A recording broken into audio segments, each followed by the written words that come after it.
from the minute I committed to getting one of these stunning alchemy crystal bowls, things really changed for me and accelerated and opened up all these doors. And it was really then that I felt, yes, this is where you're supposed to be, and this is that you're on the right path, and now you're here to serve the world through sound and music, and essentially just to raise people's consciousness and vibration, help people back to themselves, to remember who they are. And that, I feel at the moment, is my purpose through sound and music. I love it. I love it. I want to share something with the audience that is pretty cool to be aware of, and it's what's awesome about being alive here in 2020 is when we talk about like energy and frequency and vibration, like this in 2020 can actually be measured now scientifically.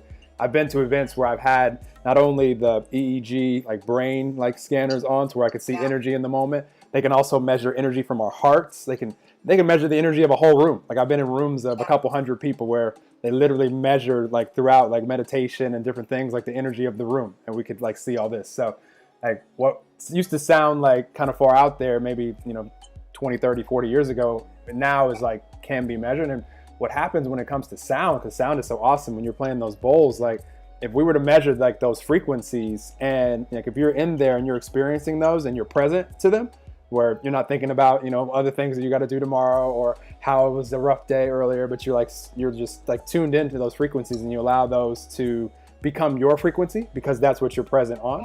That's the feelings that Holly is describing, because, from those frequencies, like we can have just awesome like thoughts and ideas and just feelings, and just you can go to places that you didn't even know existed because of what energy you're in that moment.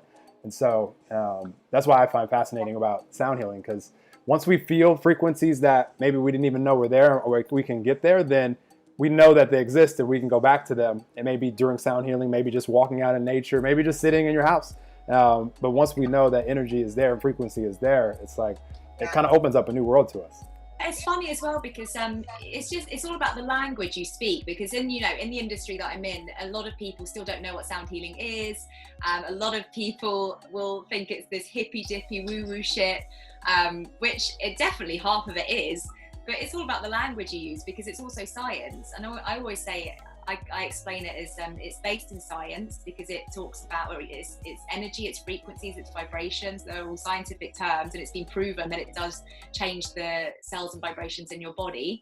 But it's also mixed with a little bit of woo-woo and magic as well, because it does connect you with, whatever, your higher self, your soul.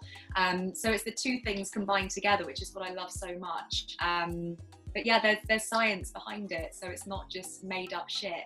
And even if there isn't, I always say the proof is in the experience. Just come and experience it, feel it for yourself.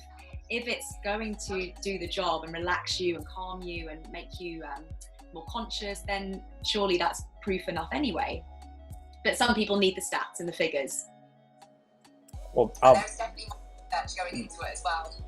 For sure. I'm gonna plant I'll plant a seed, and you guys can call it woo-woo seed if you want, but I'll plant a seed, whether this resonates with you now and you take it with you, or it doesn't resonate and you leave it here, and maybe it resonates later on down the road. Whenever we are in an energy or a frequency where we would just describe it as, this feels good, in those moments we are being who we truly are. We're connected with our higher self, God, universe, love, all that is, spirit, source, whatever you want to call it. Those are the moments where we can have awesome, like synchronistic ideas, like that's when life is in the flow. Like when you call yourself in the flow, in the zone, like that's who we truly are. Like that's what we knew when we were unconditional loving little babies. And so it's just, sound healing, like, and sound meditation, sound baths, and like so many other things are awesome tools for us to be able to connect with who we truly are. And there's so many different ways that we can do it. So yeah, I always love to plant that seed, because once we're aware of that, and we can start to enjoy being connected, and it's only in the moment, so it doesn't matter. Like I call this conversation enlightened conversations, because I knew in the moments of this conversation we would be playing at a place of connected. We'd be connected, we would be flowing things out that are, the intention is to empower and uplift. And so in those moments you are enlightened. And in the moments where you're frustrated and worried and anxious, like we'd have to call this anxious conversations. So it's just not what it's always in the moment. Yeah, do you know what? It always blows people's minds that actually we're our natural state is balance, peace, harmony, joy. That's who we naturally are. We're just buried under these layers of stress, worries, fear, you know, all this stuff that is put on us from the outside. But it's about finding tools, like you say, to kind of just dig underneath of those layers and eventually find your way back to your home, back to yourself. Yeah, exactly. I love it. Anytime we can remind someone, and for those of you out there that already are aware of this, just continue. If you want to help other people be aware of this, just be the example of it. Like that's the best way that any of us can help other humans is be the light. That's why that term, be the light you want to see in the world. Like that's not just cliche. That means by you being the light, because we're all just different expressions of that same light, you're reminding everybody else that is witnessing your light who they truly are as well. And then that reminder can inspire them to go start being the light, and then that can start a ripple effect. And so I have to say, this is something that I have struggled with a lot of my life, actually. When I was younger, I was quite like a loud, performy child, and I think that I was told quite often to stop showing off.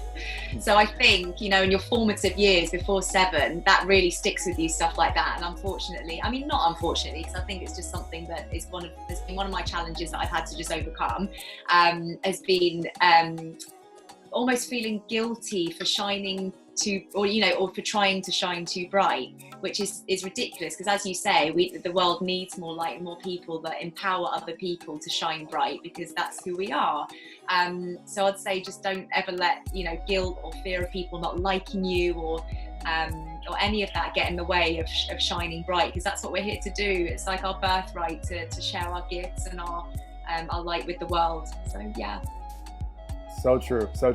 None of us can shine our light and feel guilt and shame and anxiety at the same time. So you have to choose. To choose in the moment which you would like to shine, because we're always going to shine something in the moment. We get to choose what.